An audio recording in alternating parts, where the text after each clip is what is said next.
আমার যাই আমার সতীন হবে তা আমি কখনো ভাবতেও পারিনি যে মানুষটিকে আমার বড় বোনের মতন দেখেছিলাম আজ সে আমার সংসার ধ্বংস হওয়ার পিছনে রয়েছে। আসসালামু আলাইকুম। আপনারা যে যেখান থেকে ভিডিওটা দেখছেন অবশ্যই ভালো আছেন এটাই আশা করি। আমার যার কারণে আমার ফ্যামিলিটা আজকে ধ্বংসের পথে। আমার এবং আমার স্বামীর প্রেম করে বিয়ে হয়েছিল। এই কারণে শ্বশুরবাড়ির থেকে কিছুটা নিষেধাজ্ঞা ছিল, আমাকে অনেকে দেখতে পারতো না, আমার শাশুড়িও আমাকে অতটা পছন্দ করতো না। কিন্তু যত দিন গেছে আমার শাশুড়ি আমাকে আস্তে আস্তে পছন্দ করা শুরু করেছিল। সব কিছুই সুন্দর যাচ্ছিল।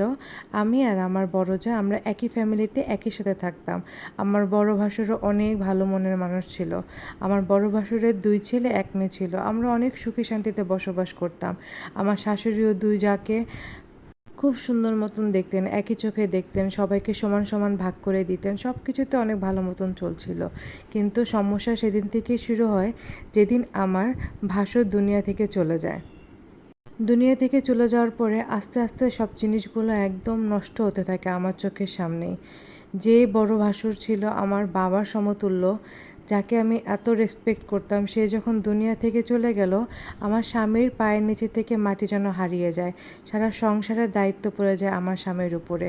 আমার স্বামীর ইনকাম ভালোই ছিল, তারপরও এতগুলো মানুষ নিয়ে একটু টানাটানির মধ্যে পড়ে যায়। উপর থেকে বড়োভাবে অনেক অসহায় ছিল বাচ্চা কাচ্চা নিয়ে।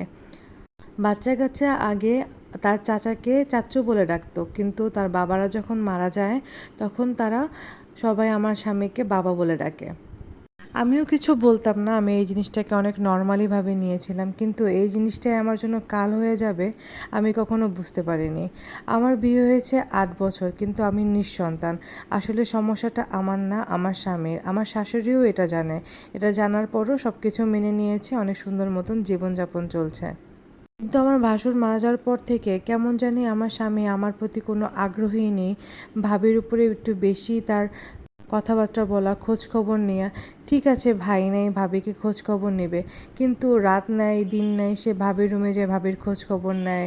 সবসময় ভাবে কি লাগবে না লাগবে, আমার কথা যেন একদম ভুলেই গেছে। এরকম হতে হতে দেখি এখন থেকে সে দিনের বেলা আমার সাথে তার কোনো দেখাই হয় না। সে বাসায় আসলে ভাবি তাকে খাবার দেয়, সে ভাবির কাছ থেকে খাবার খেয়ে বাইরে চলে যায়।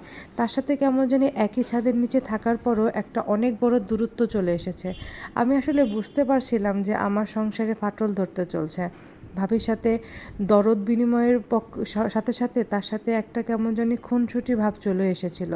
তারা ভাই বোন থেকে কেমন জানি একটি পরকীয়া সম্পর্কে লিপ্ত হয়ে যাচ্ছিল আমার সামনে। হাসাহাসি সব কিছু দেখার পর আমার মুখ বুজে সহ্য করতে হচ্ছিল। এর পরের অংশটুকুই ইনশাল্লাহ সামনের ভিডিওতে আপনাদেরকে দিয়ে দিব।